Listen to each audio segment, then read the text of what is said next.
Arslan, the lion, died and was succeeded by Malik Shah. Suddenly, Hassan presented himself to Nizam, demanding to be given a place at court. Delighted to fulfill his childhood vow, the vizier obtained for him a favored place and relates what transpired thus in his autobiography. Quote, I had him made a minister by my strong and extravagant recommendations. Like his father, however, he proved to be a fraud, hypocrite, and a self-seeking villain.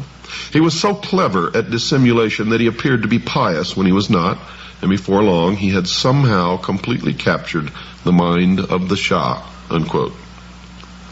Now, Malik Shah was young, and Hassan was trained in the Shia art of winning people over by apparent honesty, which means it has the appearance or the look of honesty, but truly is not. Just as the notice of apparent violations sent by the FCC. But Nizam was still the most important man of the realm, with an impressive record of honest dealing and achievements. Hassan decided to eliminate him. The king had asked in that year, 1078, for a complete accounting of the revenue and expenditure of the empire, and Nizam told him that this would take over a year. Hassan, on the other hand, claimed that the whole work could be done in 40 days and offered to prove it. There's that 40 days again. The task was assigned to him, and the accounts were prepared in the specified time. Something went wrong at this point. The balance of historical opinion holds that Nizam struck back at the last moment, saying, quote, By Allah, this man will destroy us all unless he is rendered harmless, though I cannot kill my playmate, unquote.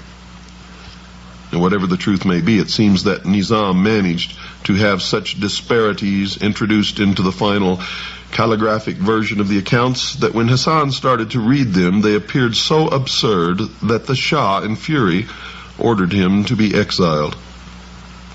As he had claimed to have written the accounts in his own hand, Hassan could not justify their incredible deficiency and could not slough the blame off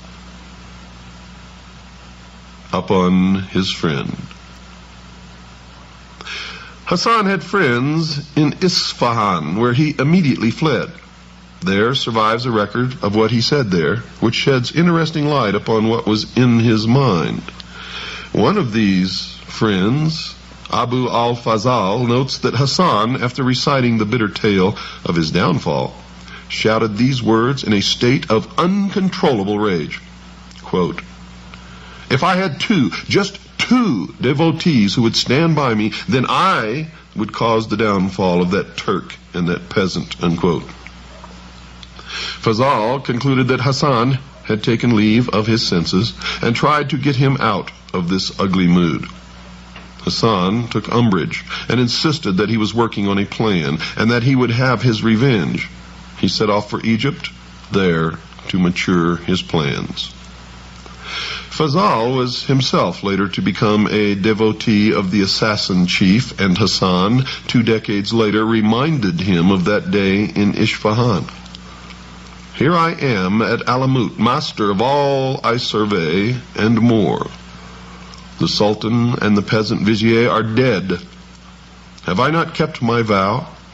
Was I the madman you thought me to be? I found my 2 devotees who were necessary to my plans, unquote. Hassan himself takes up the story of how his fortunes fared after the flight from Persia. He had been brought up in the secret doctrines of Ishmaelism, the Arab branch of the mysteries, and recognized the possibilities of power inherent in such a system.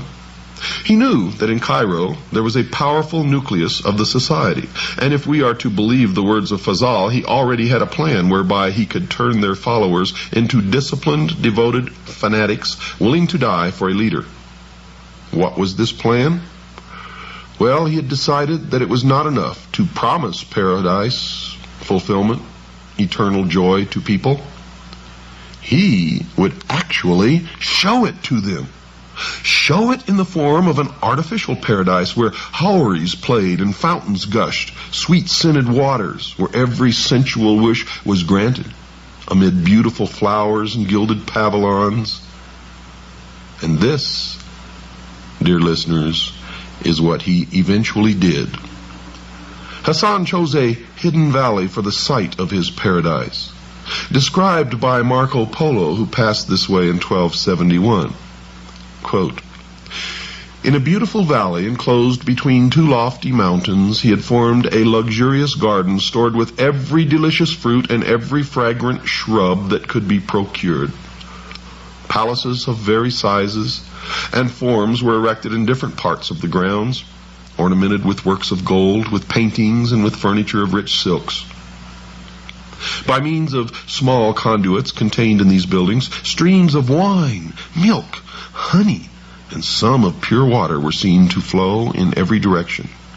The inhabitants of these places were elegant and beautiful damsels, accomplished in the arts of singing, playing upon all sorts of musical instruments, dancing, and especially those of dalliance and amorous allurement. Clothed in rich dresses, they were seen continually sporting and amusing themselves in the garden and pavilions, their female guardians being confined within doors and never allowed to appear. The object which the chief had in view in forming a garden of this fascinating kind was simply this: that Mohammed, having promised to those who should obey his will the enjoyments of paradise, where every species of sensual gratification should be found in the society of beautiful nymphs, he was desirous of it being understood by his followers that he also was a prophet and a compeer of Muhammad, and had the power of admitting to paradise such as he and he alone should choose to favor. In that order, and in order that none without his license should find their way into this delicious valley, he caused a strong and inexpugnable castle to be erected at the opening to it, through which the entry was by a secret passage, and thus the legend of Shambhala, or the paradise in the mountains, a valley of lush greenery, unending fruits, fair, beautiful maidens. Thus the legend began. Hassan began to attract young men from the surrounding countryside between the ages of 12 and 20, particularly those whom he marked out as possible material for the production of killers. And every day he held court, a reception at which he spoke of the delights of paradise, and at certain times he caused draughts of a soporific nature to be administered to 10 or sometimes a dozen youths.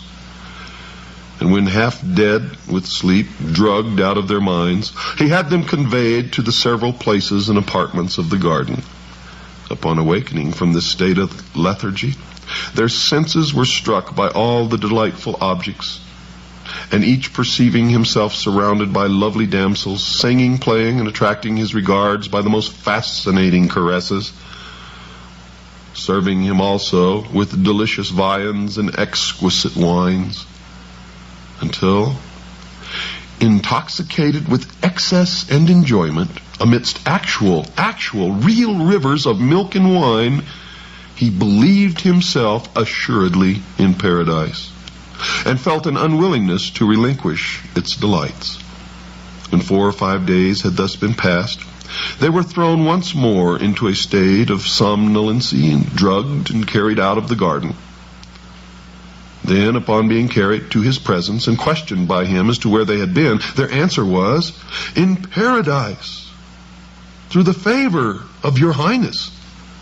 And then, before the whole court, who listened to them with eager astonishment and curiosity, they gave a circumstantial account of the scenes to which they had been witnesses.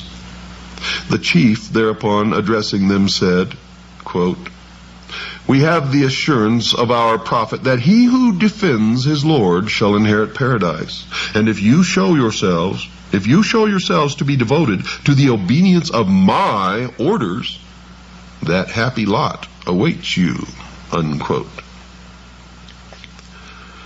Now, suicide was at first attempted by some to be able to return to the paradise that they had just left, not knowing that it was an illusion. But the survivors were early told that only death in the obedience of Hassan's orders could give the key to paradise. And in the 11th century, it was not only credulous Persian peasants who would have believed such things were true. Even among the more sophisticated people, the reality of the gardens and houris of paradise were completely accepted. True, a good many Sufis preached that the garden was allegorical, but that still left more than a few people who believed that they could trust the evidence of their senses. The Ancient Art of Imposture by Abdul Rahman of Damascus gives away another trick of Hassan's. You see, he had a deep, narrow pit sunk into the floor of his audience chamber.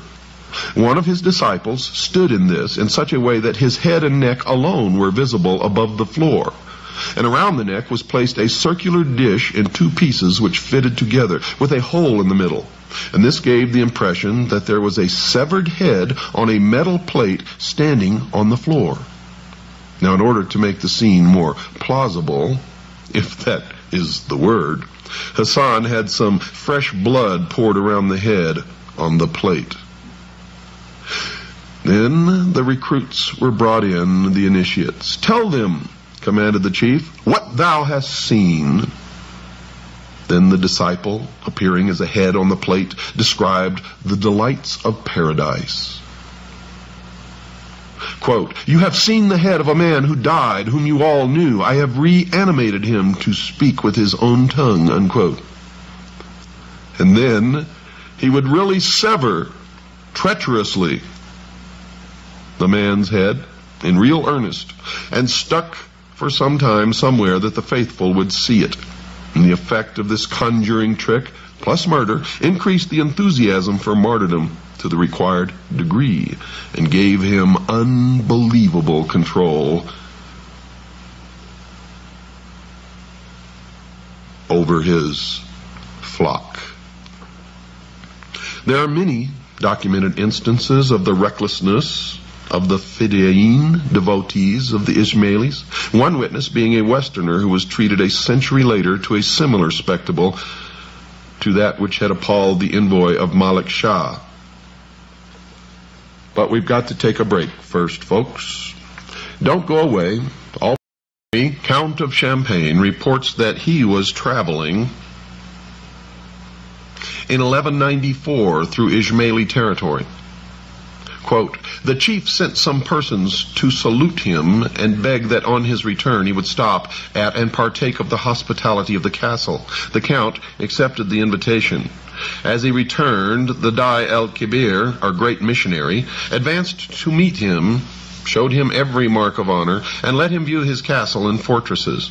Having passed through several, they came at length to one of the towers, which rose to an exceeding height. On each tower stood two sentinels clad in white. 'These,' said the chief, pointing to them, 'obey me far better than the subjects of your Christians obey their lords.' And at a given signal, two of them flung themselves down and were dashed to pieces. 'If you wish,' said he to the astonished count, 'all my white ones shall do the same.' The benevolent count shrank from the proposal and candidly avowed that no Christian prince could presume to look for such obedience from his subjects. When he was departing with many valuable presents, the chief said to him meaningly, 'By means of these trusty servants, I get rid of the enemies of our society,' unquote. Now, further details of the mentality of Hassan are given in what is supposed to be an autobiographical account of his early days. And it probably is, in fact, such because the method of his conversion does seem to follow the pattern which has been observed in fanatics of whatever religious or political persuasion. He was